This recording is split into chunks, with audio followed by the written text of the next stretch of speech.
Right, so we are past badge will call now, and well, thank you to Thomas Blug of Blue Guitar for getting me these badges, by the way, and a big thanks to Zoom for supplying this H5, which I will be doing like booth interviews and all sorts of crap with.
So this video is sponsored by Moore, and this is Amy, the lovely lady at Moore, who sent me that Prime P2 that I've been recording guitars with the entire time, because this has all these sounds from their GTRS guitars down here, which you've seen in my videos before, built into it in like a kind of interface form, so I can record that straight into this at a convention and actually sound good, and she's responsible for that, and I just wanted to say thank you. Back to the video. Right, so I'm at the Moore booth currently at NAMM 2024, and so I have all the Moore GTRS guitars at home, and I love them, and I use them every day, and you know that, and you've seen me use those before. Something I actually didn't know that they made are Moore guitars that aren't smart guitars or anything. These are just regular, like, affordable, low price range instruments.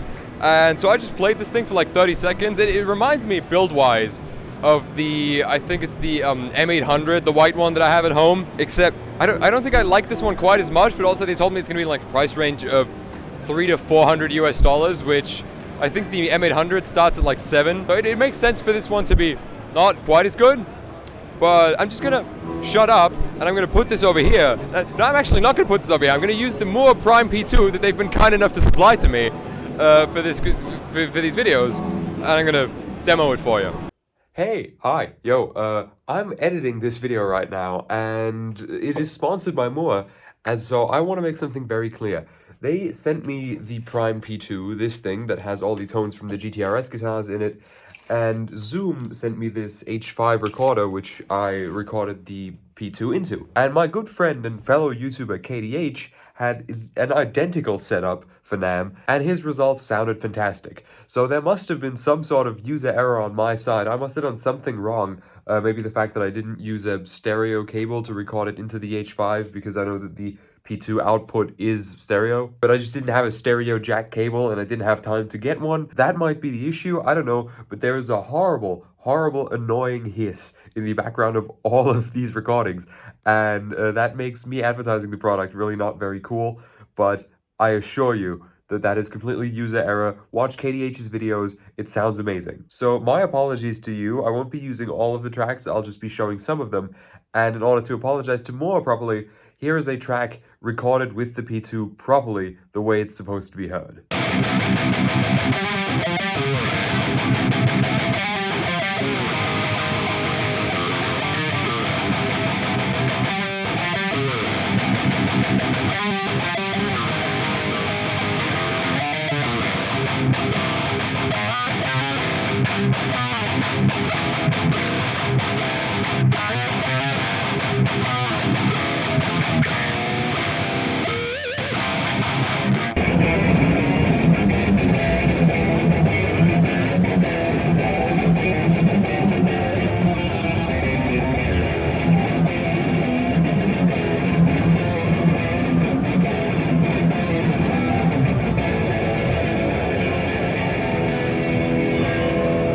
Alright, so pros and cons time. Pros, it plays great. The thing is, I don't know how it performs long term, in that this is supposed to be a $300 to $400 guitar. It does have a Floyd Rose special, so this isn't licensed. This is, it says Floyd Rose on it, which is something. But I really don't see the need, even if it's supposed to be a metal guitar, to put a Floyd Rose on it for $300 to $400. Because the thing is, odds are this might be somebody's first guitar. So Floyd Rose on that is always a big fucking no-no. And also, I like the hardtail M800 because it just has a hipshot style hardtail bridge, and that's just it's much more user friendly. I don't know, and I feel like, especially for more, they do have one down here. They have a Strat, and this is an HSS Strat, regular Strat trem, so you don't actually need to use the trem. It's not a floating bridge or anything. This thing seems pretty good. It actually plays good. But you know, I gravitate more towards these things these days, even though my logo might make you think otherwise. Also, not that this actually matters functionally, but look at all the pretty colors. Hi, so I'm at the Lace Pickups booth right now, and this may just look like a regular Strat to you, but the magic of it is inside this switch, which I'm gonna get somebody else to explain to me, because I already forgot what it does, even though it's been explained to me twice. Come over here. So, with this setup, you have your standard 5-way switch here. So you get your neck, middle, bridge, and bridge. Now, what goes on when you flip it over one channel, you have a whole new array of settings here. So here, you're gonna get your neck and your middle. Right here, one down, you're gonna get all 3 pickups in series. You're going to get your neck and your bridge here. Here, you're going to get a mixture of the neck and the bridge, and then you have a blend feature that goes through the whole function too. Blend in, blend out, and then you're able to blend in the bridge pickup in every single position. It's just really a fantastic setup, and it's incredibly versatile for what we have. This is our integrated circuit board, and all the pickups are attached to these positions here. It's modular, so you can do single, or you can do single, humbucker on this model, or humbucker, single, humbucker. Everything goes through here is connected to the volume pot, the tone pots. This pot acts like a blend pot. Your capacitors are here. With this switch, you can control the capacitance and what this switch does in every specific position. This is a dual channel switch, so we have the ability to have your normal bank of a 5-way switch and then your features on the 5-way switch. So it's a 10-position switch overall. This is just really fantastic technology that we're very happy to come out with this year. And it really is a nice complement to our analog pickups that we have as well that don't have this kind of circuit board technology. I'll put the chart on screen so you can actually, like the diagram for how it works, because if I owned this, I definitely have to put that onto my wall so I wouldn't forget. But I'm a big fan of versatility, you know. This is definitely a fun setup, and it also looks inconspicuous at first. It looked to me like the switch was broken because it's crooked, but it was just flipped the wrong way. So, yeah, on to the next booth.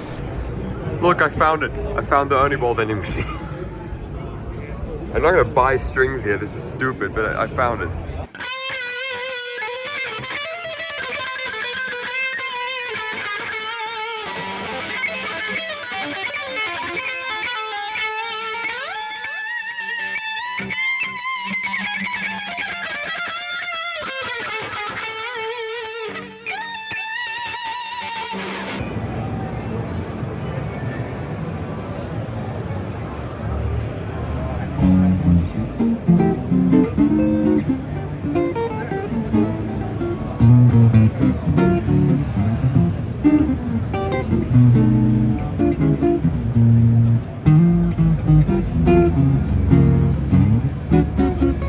Look who I found!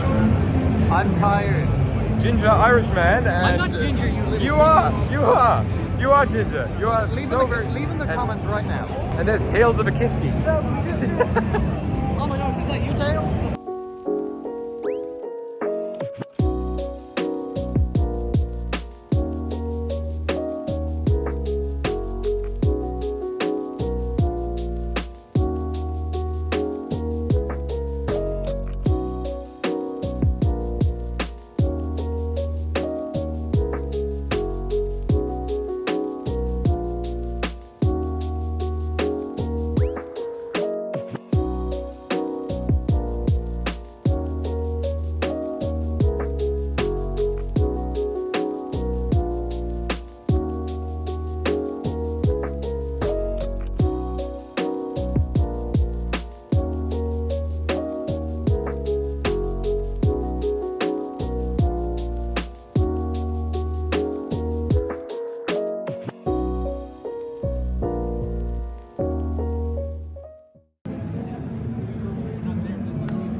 Alright, so I've managed to find like a semi-quiet space right now, and so I'm just leaned up against the wall. I'm exhausted.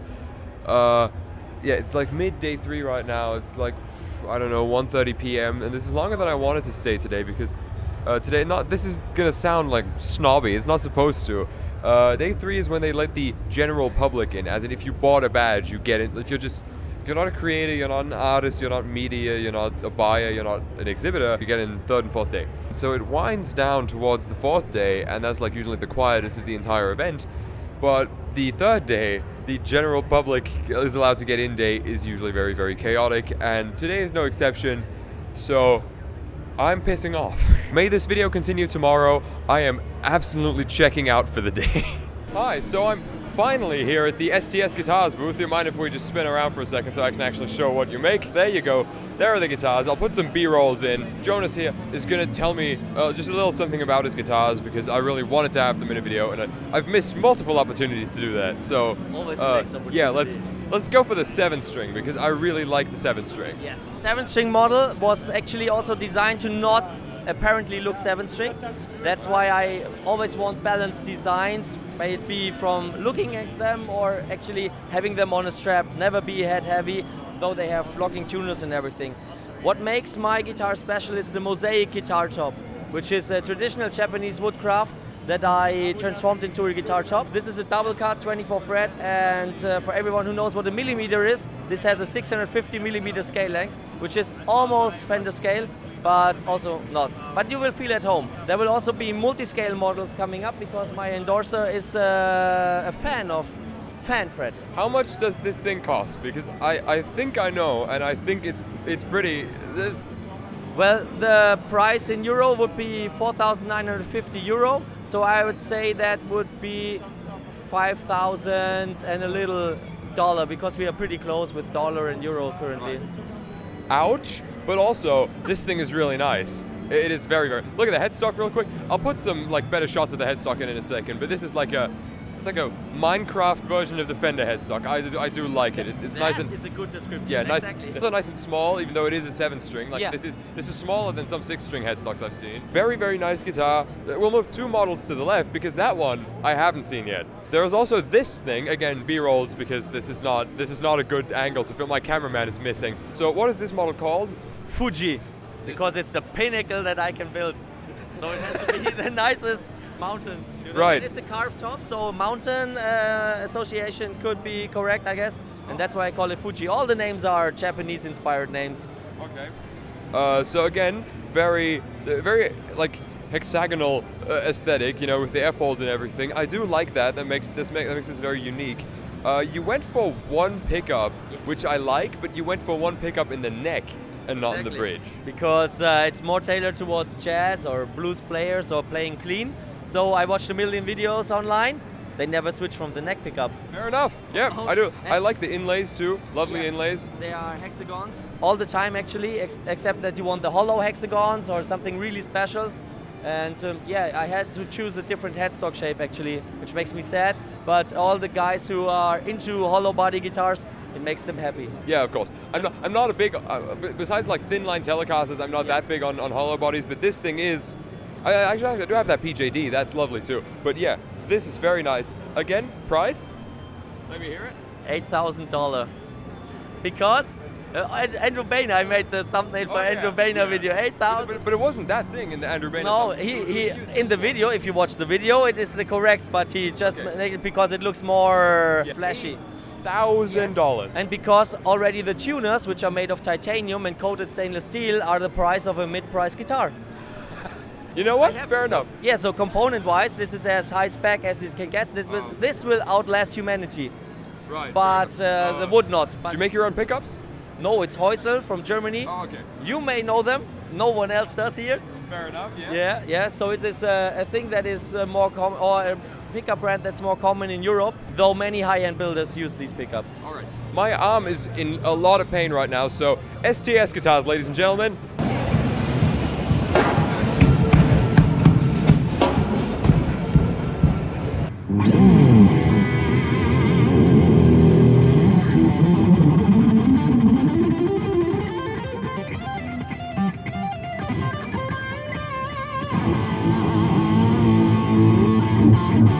What's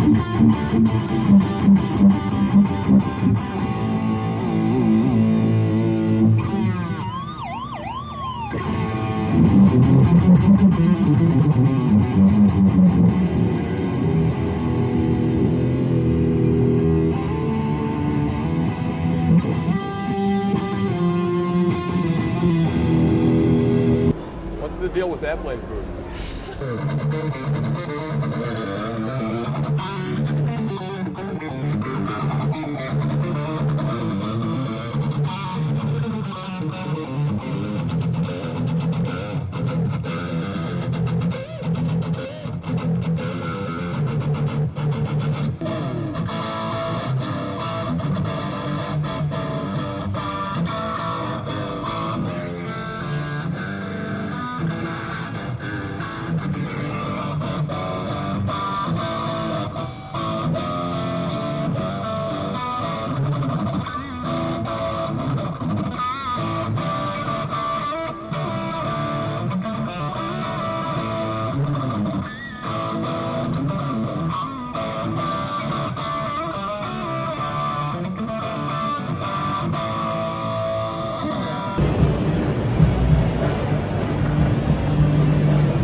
The NAMM show of 2024 has come to an end.